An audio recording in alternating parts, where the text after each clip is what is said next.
Allah tidak berada di dalam masa dan tidak berada di dalam benda. Nama sifatnya mukhalafatuhu lil, karena masa dan benda itu baharu, sedangkan Allah qadim.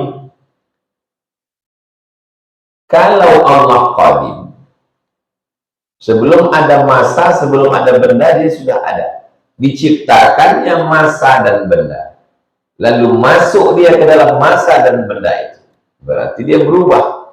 Kalau berubah bukan Allah, karena yang berubah itu makhluk.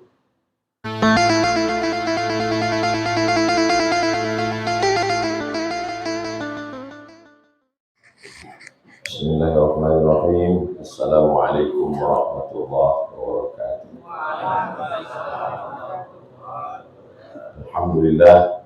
Allahumma salli ala sayyidina Muhammad wa ala ali sayyidina Muhammad. Subhanaka la ilma lana illa ma 'allamtana innaka antal alimul hakim. Rabbi shrah li sadri wa yassir li amri wa hlul 'uqdatam min lisani yafqahu qawli.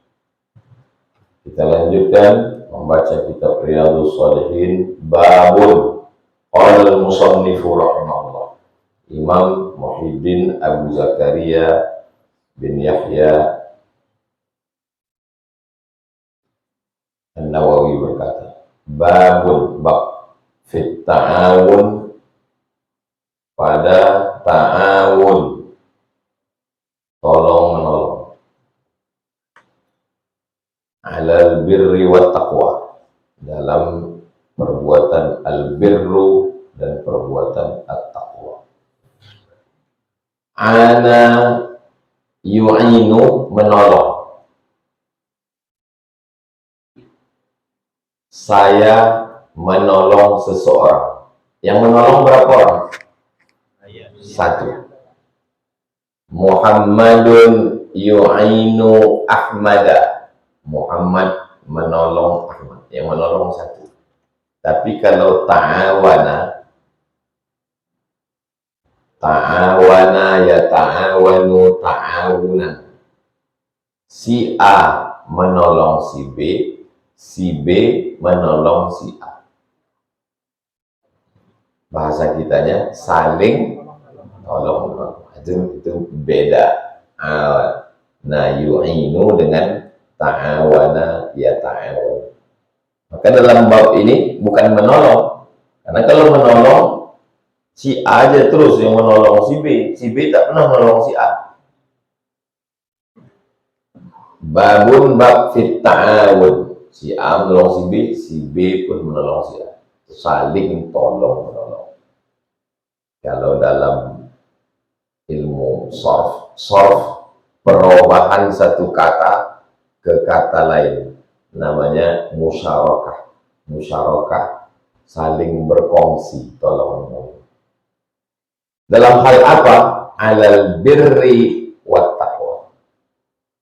Al birru baik, khair baik, hasan baik, jayyid baik, thayyib baik.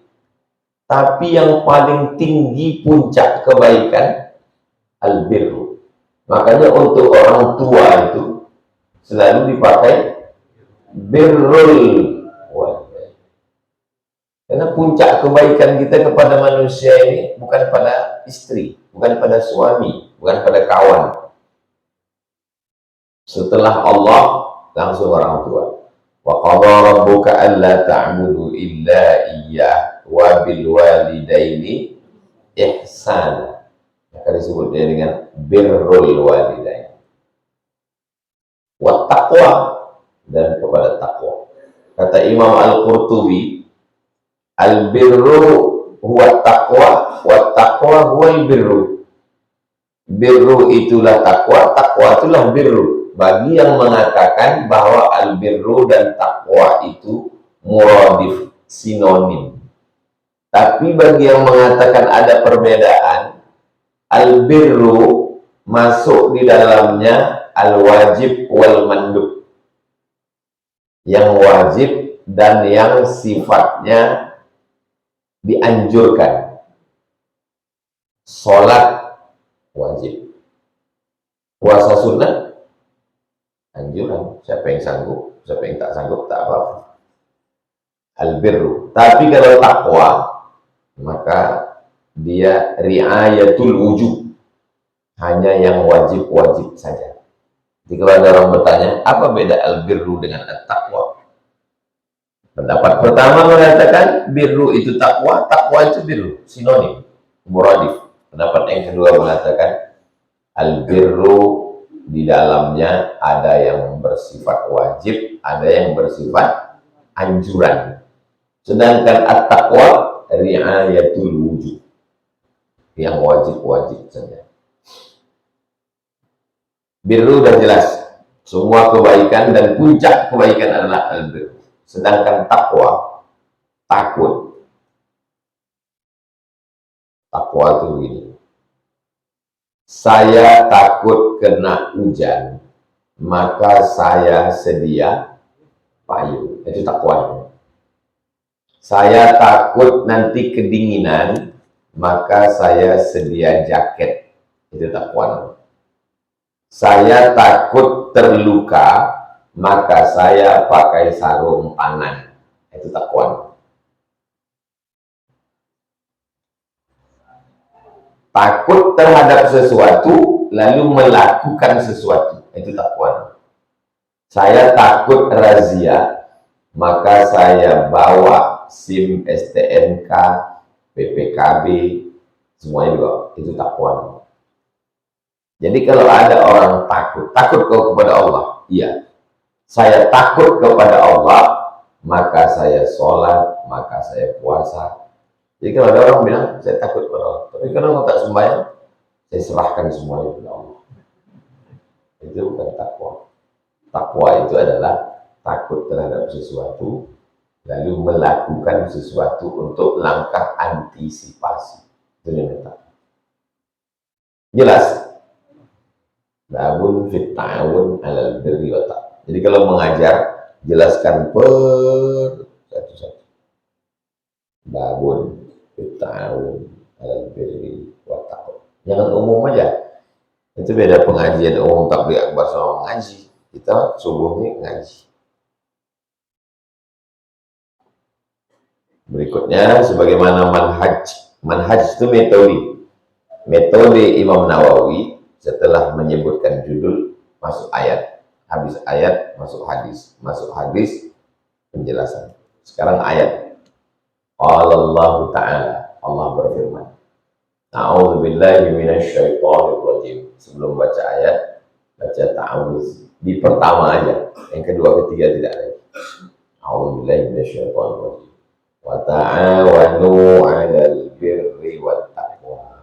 Tolong menolonglah kamu dalam perbuatan baik dan ketakwaan. Karena sudah dijelaskan di judul tadi, tak usah jelaskan lagi di ayat. Surat Al-Maidah ayat 2. Bentuk kalimatnya dalam bentuk perintah. Ta'awana, ya ta'awanu, ta'awunan. Masdar, fa'il, masdar, fi'il amarnya ta'awan. Karena jamak, antum dhamirnya ta'awanu, tolong menolonglah kamu. Wa qala ta'ala, ayat berikutnya. Wal asri, demi masa. Allah bersumpah. Ada Allah bersumpah demi makhluk yang besar. Wasyamsi wa duhaha, matahari besar. Kalau diambil bola basket dengan kacang hijau, mana lebih besar? Basket.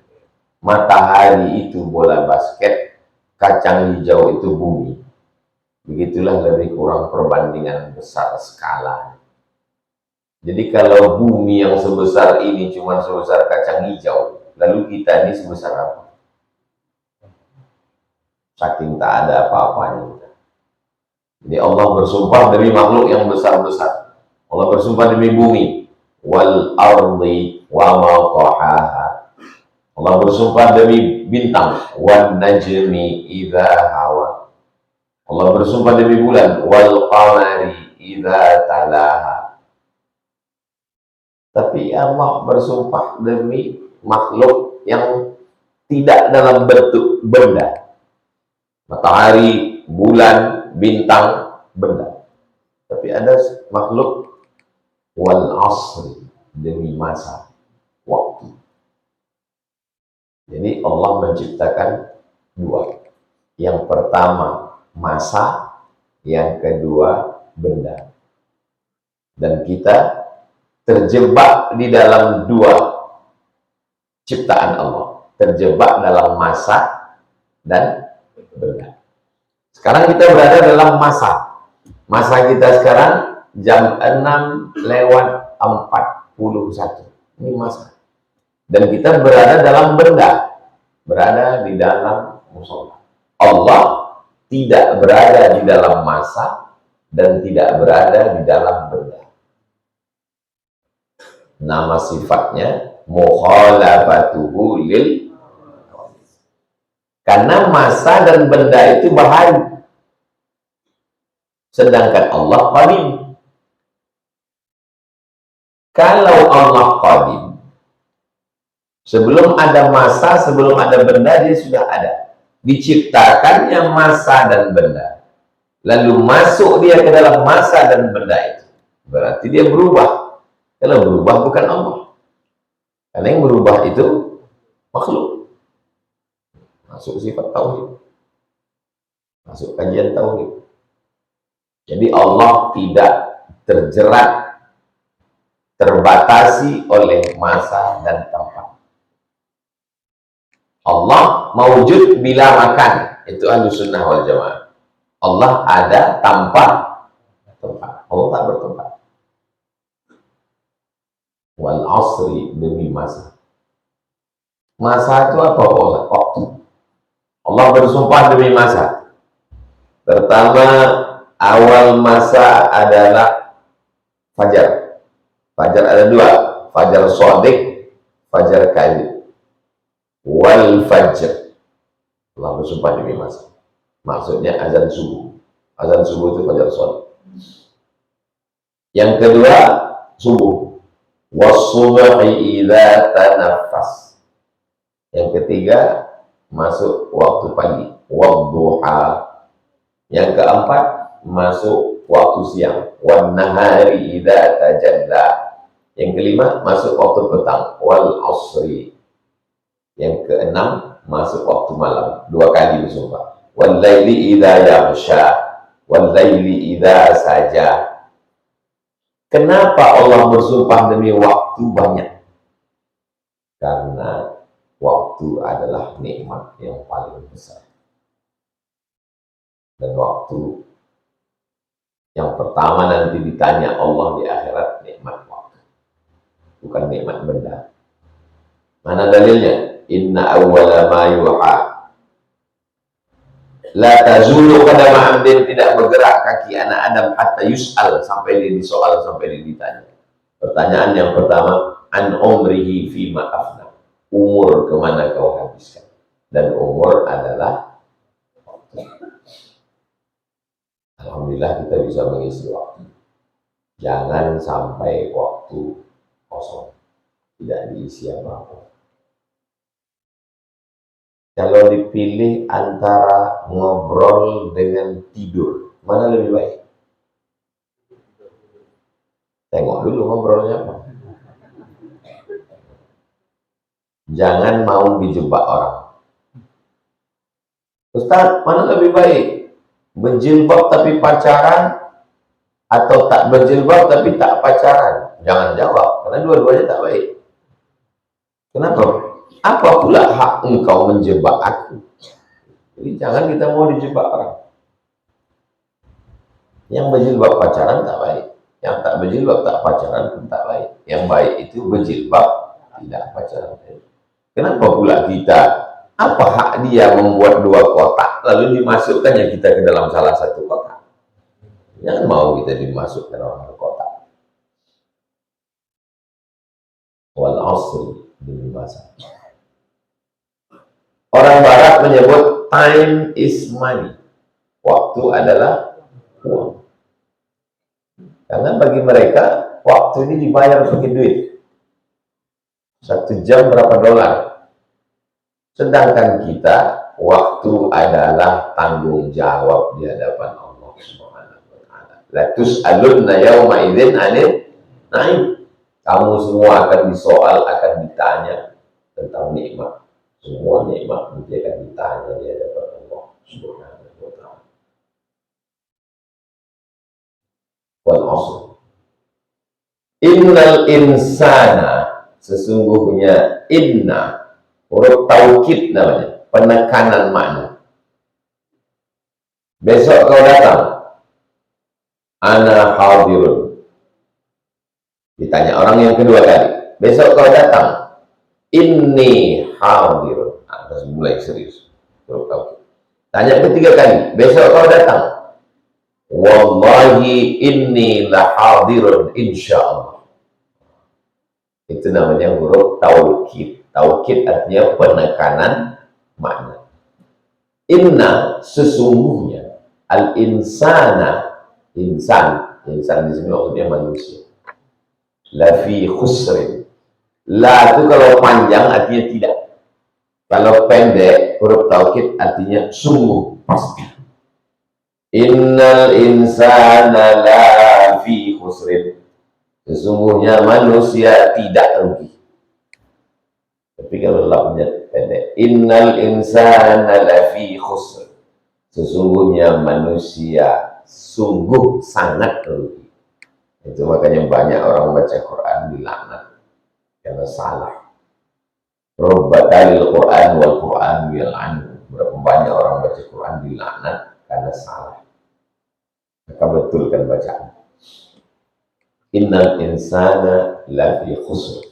Semua manusia ini rugi. Yang kaya rugi, yang miskin rugi, yang pejabat rugi, yang rakyat jelata rugi, yang besar rugi, yang kecil rugi. Semuanya rugi. Lalu ada pengecualian, siapa yang tak rugi? Ada. Illa, kecuali. Illa alladzina amanu, kecuali orang yang beriman, wa amilus sholihati, dan beramal soleh. Cuman itulah yang beruntung. Illalladzina amanu, kecuali orang yang beriman. Beriman dia bahwa ada Allah. Beriman dia bahwa setelah hidup ini kita akan mati.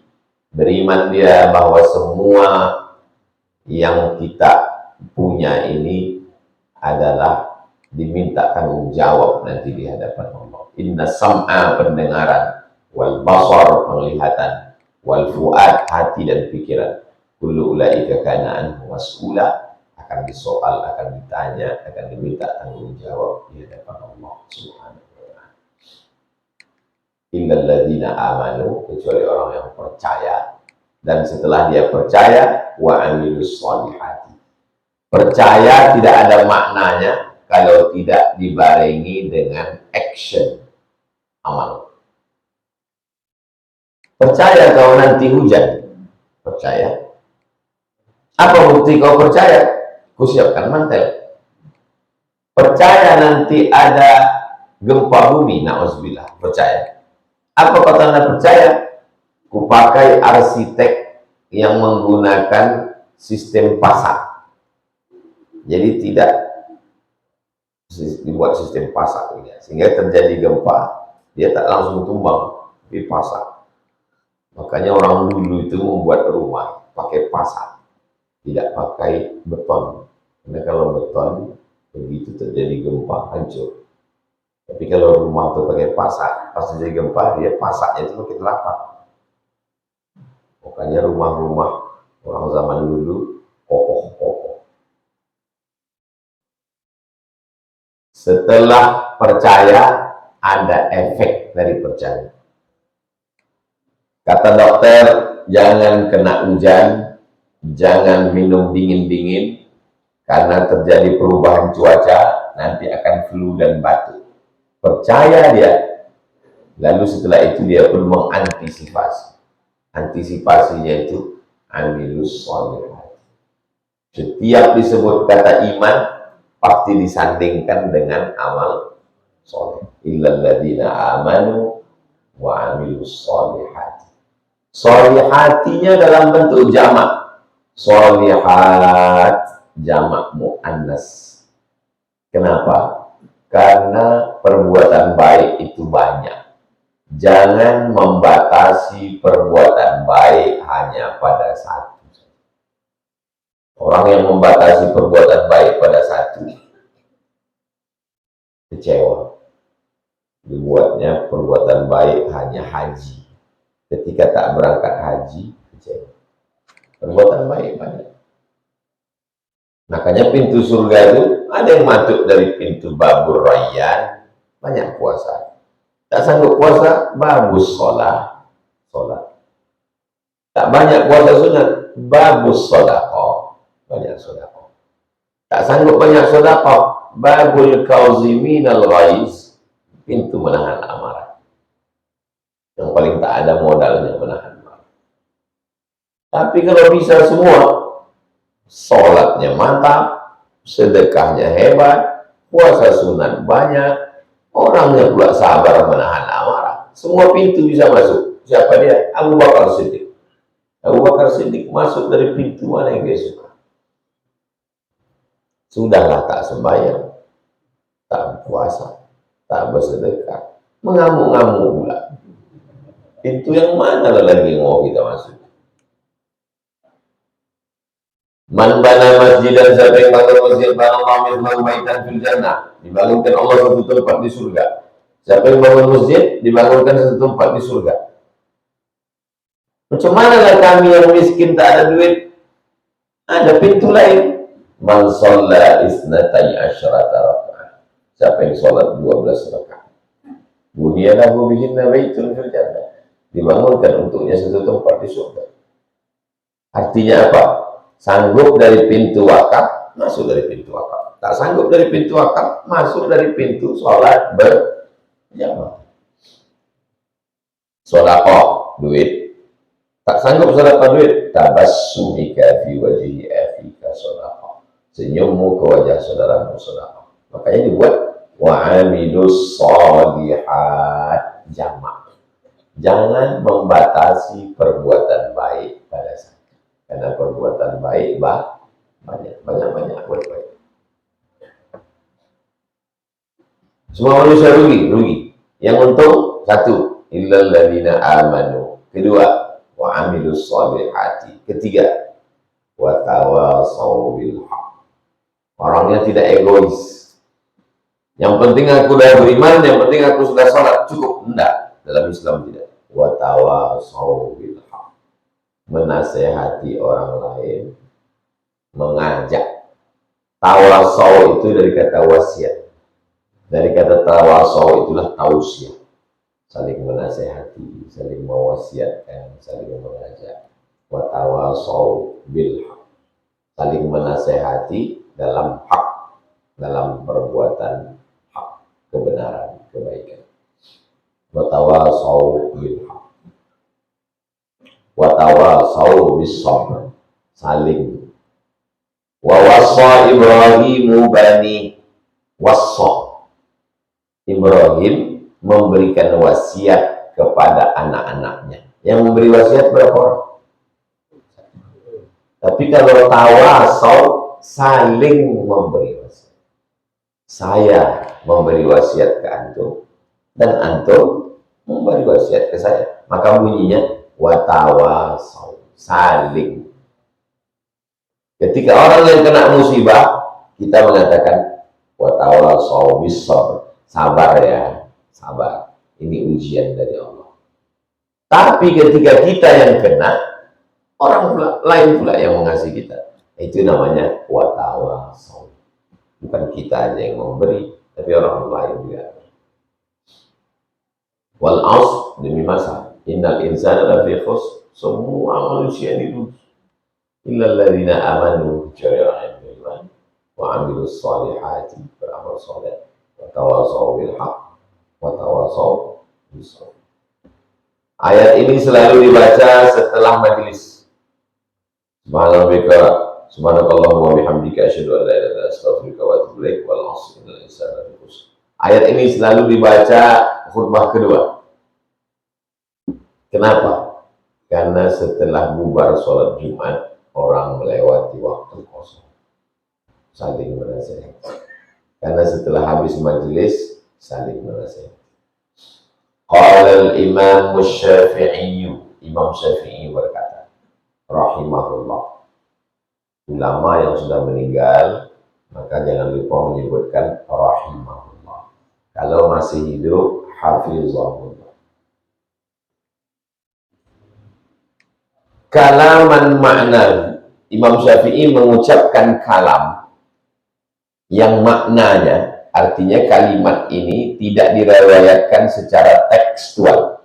Teksnya tidak dari Imam Syafi'i, tapi maknanya dari Imam Syafi'i. Apa maknanya? Makna ucapan Imam Syafi'i. Innan nasa, sesungguhnya manusia.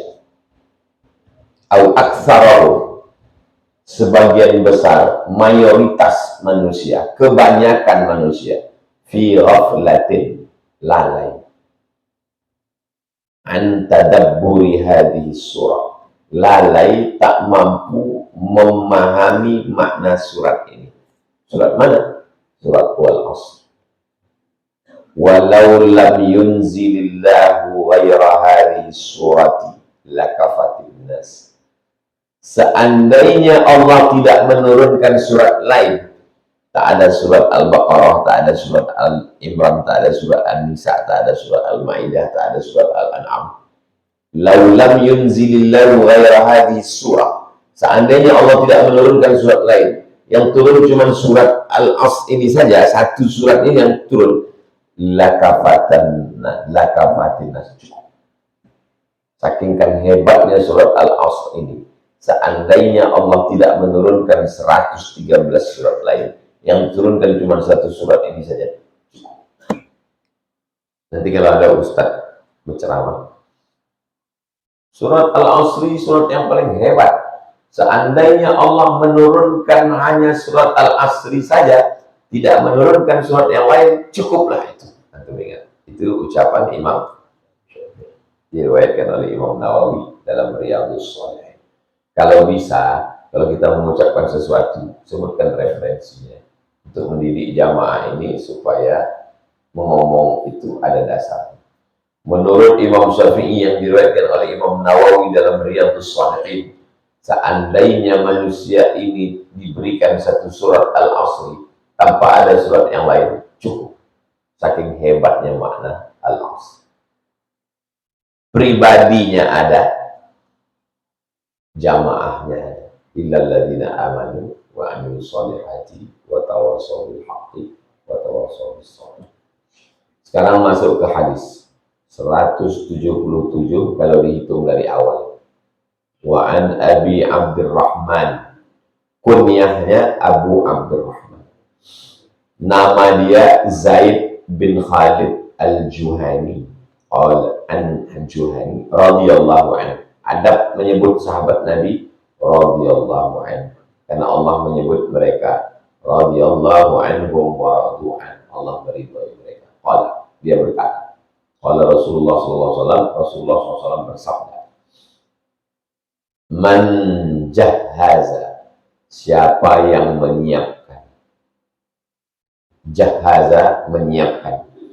Misalnya saya bertamu ke rumah antum, nasi, gulai, teh, kue sudah siap. Semua ini kan makanan. Bahasa Inggrisnya food. Kalau bahasa Arabnya ta'am. Antum mau ngasih tahu saya, Ustaz, makanan sudah siap. Tahu bahasa Arabnya? Ya Ustaz, at-ta'amu jahiz. Jahizun. Siap. Kalau bahasa Inggrisnya, Ustaz, our food is ready. Makanan kami sudah siap. Jadi jahaza itu artinya siap. Man jahaza, siapa yang menyiapkan. Ghazian, ghazi dari kata ghazwah, perang. Ghazwah, perang. Ghazian, orang yang perang. Siapa nama anak bapak? Ghazi. Oh, perang aja bawain. Ghazi artinya pasukan perang. Man jahaza ghaziyan. Siapa yang menyiapkan orang yang perang. Apa maksud menyiapkan orang perang?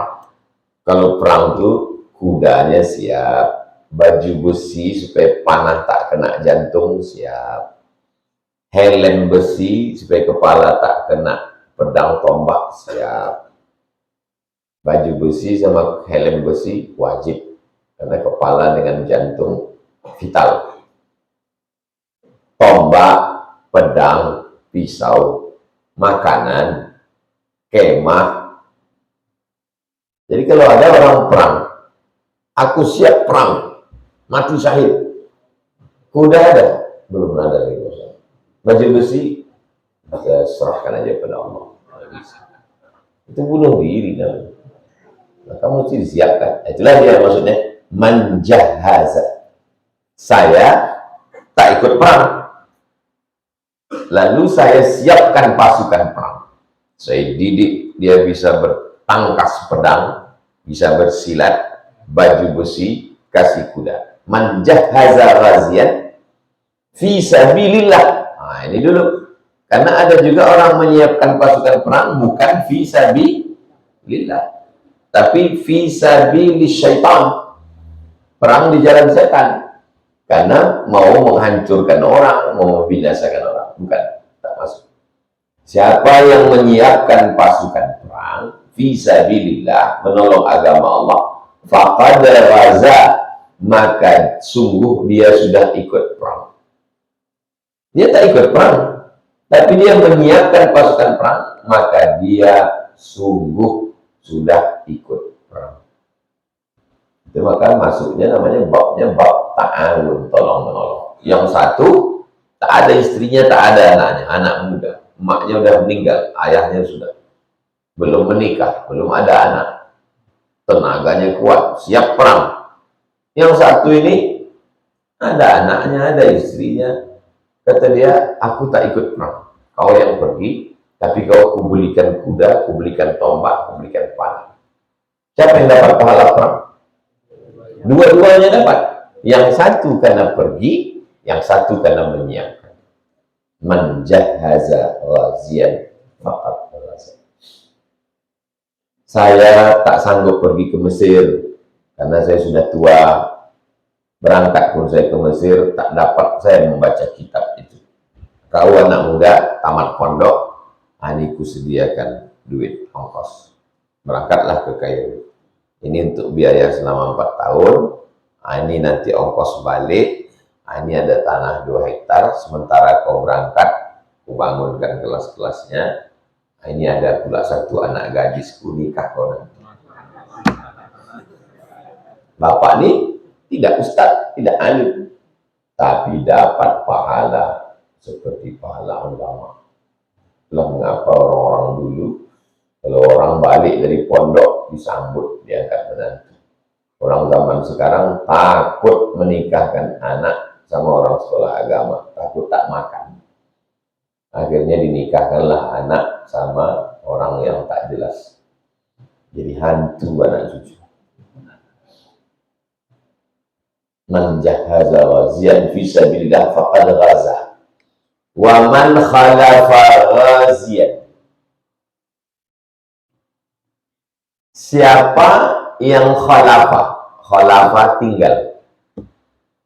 Tinggal maksudnya tak ikut dia perang. Kenapa dia tak ikut? Karena dia menjaga istrinya, menjaga anaknya, mengurus keluarganya. Man khalafa ghaziyan. Siapa yang tak ikut perang. Fi ahlihi. Karena dia menjaga istrinya. Bi khairin. Supaya tetap baik. Faqad ghaza, maka sesungguhnya dia juga sudah ikut perang. Dapat pahala perang. Muttafaqun alaih. Hadis ini disepakati atasnya. Kalimat muttafaqun alaih disepakati atasnya, maksudnya ada dalam Sahih Al-Bukhari, ada dalam Sahih Muslim. Imam Bukhari dan Muslim sepakat, itu maksudnya, memuat hadis ini dalam kitab mereka. Inilah hadis yang paling tinggi derajatnya. Kalau cuma ada dalam Sahih Bukhari, tak ada dalam Sahih Muslim, bawa. Ada dalam Sahih Muslim, tak ada dalam Sahih Bukhari, bawa. Yang paling tinggi ada dalam Sahih Bukhari, ada dalam Sahih Muslim. Gimana cara kami mencari hadis itu ada dalam Sahih Bukhari dan Muslim? Buka Bukhari, buka Muslim, cari. Tak usah repot lagi, ulama udah menyusun. Al-Lu'lu' wal Marjan fi mattabaqa alaihi syaikhan. Nama kitabnya. Lu'lu' wal Marjan. Lu'lu' permata bulat yang ada di dalam kerang. Apa namanya itu?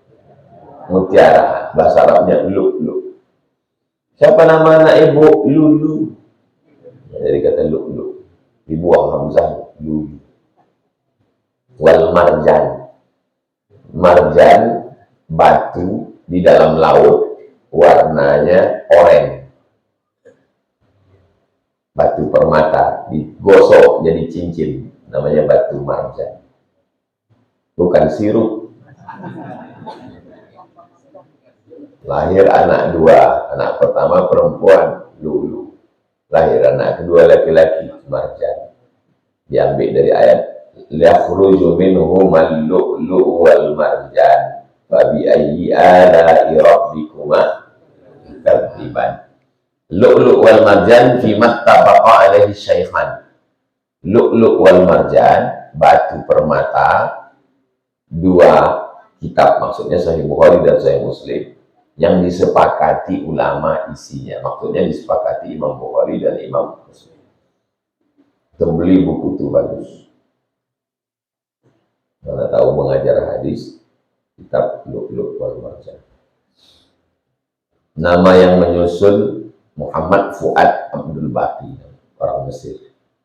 Diambilnya hadis Sahih Bukhari, diambilnya Sahih Muslim, satu kan jadi satu. Nama kitabnya Al-Lu'lu' wal Marjan fi mattafaqa alaihi syaikhan. Selanjutnya hadis 178. Wa an Abi Sa'idin al-Khudri, dari Abu Sa'id. Abu Sa'idin al-Khudri. Kalau nyambung ada nun, namanya nun wiqayah. Abu Sa'idin al-Khudri. Qul huwallahu ahadun Allahus samad. Kalau nyambung, qul huwallahu ahadun Allahus samad. Dari mana datang nun itu? Tanwin berjumpa dengan kalimat setelahnya buntu, tak bisa dibaca. Qul huwallahu ahadun Allahus samad, maka datang nun wiqayah. Qul huwallahu ahadun Allahus samad. Jangan sampai antum pulang kampung disuruh orang baca tahlil, la ilaha illallah wallahu akbar, bismillahirrahmanirrahim, qul huwallahu ahadun Allahus samad. Dari mana kau belajar? Tempat tak belajar tajwid, tak mengaji, malu kita. Qul huwallahu ahadun Allahus samad. Nunnya itu namanya nun wiqayah. Wiqayah artinya menjaga. Apa jadi jaga? Menjaga bacaan. Ada dalam ayat Al-Quran, ada Uzairun ibnullah. Cara bacanya kalau nyambung, wa qalatil yahudu Uzairun ibnullah. Muhammadin, setelah itu al-wasilah. Muhammadan al-wasilah. Caranya kalau nyambung, ati sayyidana Muhammadanil wasilata wal fadilah wasyarafa wa darajatal aliyata rafi'ah wa ma'zullah wa maqama mahmudan alladhi wa'ata innaka la tukhliful. An Abi Sa'idinil Khudri radhiyallahu anhu anna Rasulullah SAW, Nabi SAW ba'atha, mengutus ba'than. Nabi mengutus ba'than, maksudnya pasukan perang. Kalau Nabi ikut dalam pasukan itu namanya ghazwah. Kalau Nabi tidak ikut, dia hanya mengutus pasukan, namanya sariyah. Apa beda ghazwah dengan sariyah? Kalau Nabi ikut di dalam, namanya ghazwah. Ghazwatu Badrin, berarti ada Nabi di dalam. Ghazwatu Uhud, berarti ada Nabi di dalam. Tapi kalau Nabi tak ada, namanya Sariyah. Ba'asa, Nabi mengutus satu pasukan. Nabinya ikut atau tidak? Tak ikut. Nabi mengutus pasukan perang kepada Bani Lihyan. Bani Lihyan ini bagian dari suku Hudzail. Hudzail nama suku besar. Pecahannya di dalam ada namanya Bani Lihyan. Faqala, Nabi berkata, la yanba'ith min kulli rajulaini ahaduhuma. Hendaklah setiap dua orang mengutus salah satu. Antum berkawan berdua, antum berkawan berdua, antum berkawan berdua. Maka kalian berdua bermusyawarah siapa yang pergi. Kita kan berkawan berdua. Ya. Nah ini kita mau perang ke Bani Lihyan ini. Kau yang pergi atau aku? Kau adalah. Liyamba'is min kulli rajulaini ahaduhuma. Hendaklah setiap dua orang mengutus salah satu. Terus yang dapat pahala siapa? Wal ajru bainahuma. Pahalanya dapat mereka berdua. Yang satu pergi berperang membela agama Allah, yang satu tinggal di kampung menjaga keluarga. Karena kalau pergi semuanya laki-laki, tinggal perempuan, datang pasukan lain. Karena ceritanya ini kabilah-kabilah, masyarakat primitif, gurun pasir, mesti ada laki-laki di situ.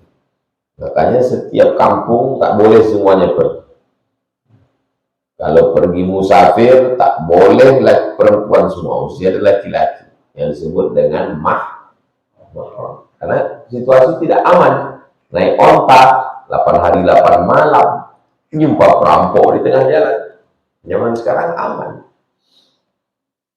Rawahu Muslimun. Hadis ini hanya ada dalam kitab Sahih Muslim. Tak ada dalam Sahih Bukhari. Hanya ada dalam kitab Sahih Muslim. 179. Wa an ibni Abbas. Ibnu Abbas. Kalau nyambung, hilang alifnya. Wa an ibni Abbas. Nama alifnya itu Hamzah Wasal. Apa namanya? Itu menjadi imam tarawih nanti. Balik kampung. Bismillahirrahmanirrahim. Alhamdulillah. Mana kau mengaji? Hilang alifnya kalau nyambung. Bismillahirrahmanirrahim. Hilang. Apa namanya? Hamzah Wasal. Makanya ada laki-laki, dia yang mengantar perempuan itu mendaftar ke UIN. Dia juga yang mengasih jadwal kuliah. Pas giliran wisuda, orang lain yang menemani. Apa kata dia? Dalam update status, apalah awak ini hanya sekedar Hamzah Wasal.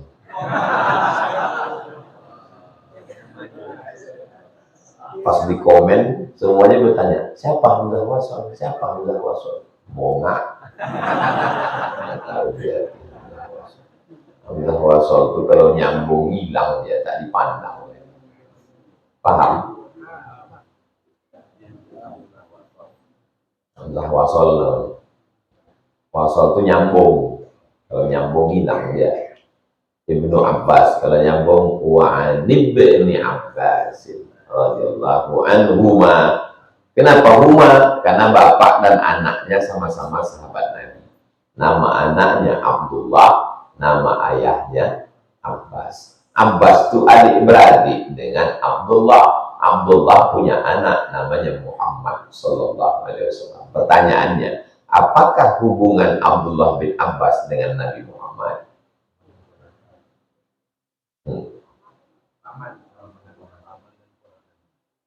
Ada spidol.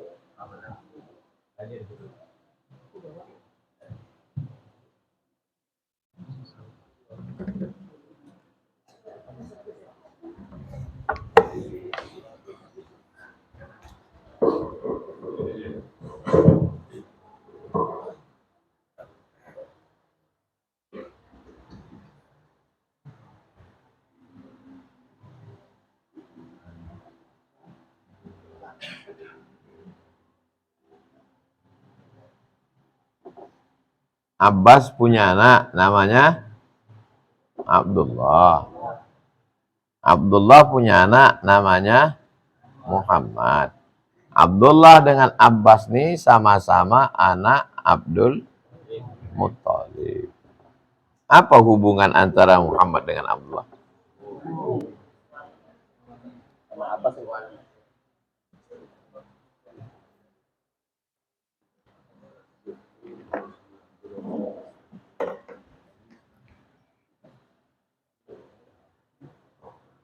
Namanya sewali. Kenapa sewali? Karena kalau meninggal ayahnya, meninggal atunya, meninggal abangnya, meninggal adiknya, bisa dia mewalikan nikah. Kalau ayah adik-beradik, namanya saudara sewali. Kalau emaknya adik-beradik baru sepupu. Anak sekarang nggak tahu, jadi sepupu, sepupu. Sewali. Ayah adik-beradik itu sewali. Karena kalau meninggal bisa diwalikan ya. Jadi Abdullah bin Abbas dengan Nabi Muhammad itu sewali. Cuman umurnya jauh. Waktu Nabi meninggal, umur Abdullah bin Abbas 15 tahun. Berapakah beda umur antara Nabi dan Abdullah bin Abbas?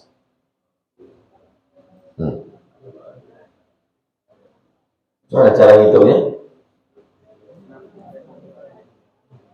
63 kurang 15. Memang dia sudah ada ayahnya adik-beradik, selevel dia manggil abang. Tapi beda umurnya jauh. Waktu Nabi meninggal, umur Abdullah bin Abbas 15 tahun.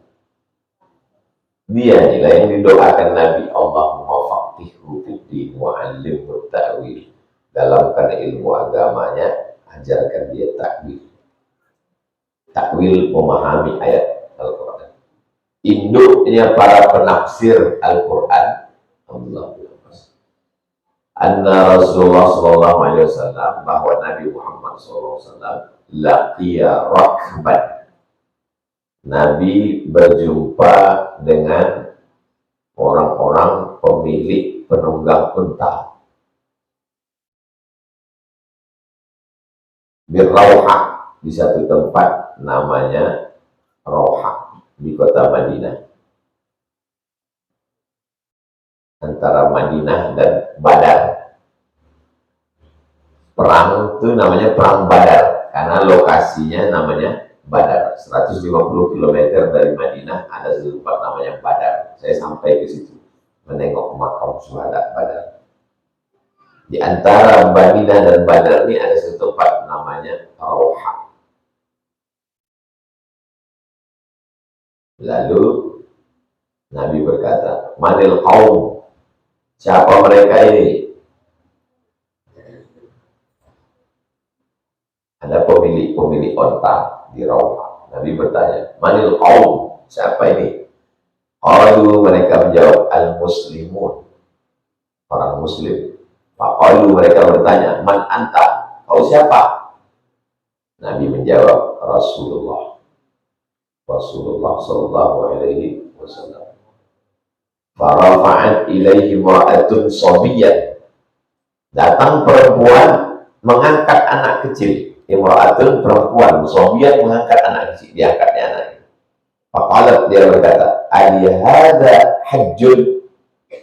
Apakah anak kecil ini ada ibadah hajinya? Maksudnya, kok aku bawa anakku ini berangkat haji, apakah sah hajinya? Qala, kata Nabi, "Na'am, ya, walaki ajrun, dan kau dapat pahala." Ibu bawa anak. Haji kan bagi orang yang mampu. Walillahi 'alan nasi hajjul baiti man istata'a ilaihi sabila. Tapi kalau ibu bawa, anak ibu hajinya sah dan ibu juga dapat pahala. Nah, walaki ajrun, ya, dan kau dapat pahala. Rawahu Muslimun. Hadisnya diriwayatkan oleh Imam Muslim. Artinya Nabi itu bicara dengan perempuan. Assalamualaikum Ustaz, pernahkah Nabi bicara dengan perempuan? Bingung, pernah nggak ya Nabi bicara? Inilah. Dulu waktu kami belajar sama Riyadhus Shalihin, pernah Nabi berjumpa dengan suatu kaum, tempat lokasinya antara Madinah dengan Badar, nama tempatnya Rauha. Nabi bertemu dengan segerombolan orang pemilik unta. Lalu kemudian datang perempuan membawa anak kecil. Ya Rasulullah, apakah anak ini ada ibadah hajinya? Nabi menjawab, "Naam, ya walaki ajrun." Kau bawa anak ini haji, hajinya sah dan kau dapat pahala. Jadi perempuan dulu berani ngomong sama Nabi. Ada dialog, bertanya. Rawahu Muslimun, hadis riwayat Muslim. Itulah 3 hadis yang kita baca subuh. Sebelum sholat sunat isyraq, kita jawab pertanyaan-pertanyaan.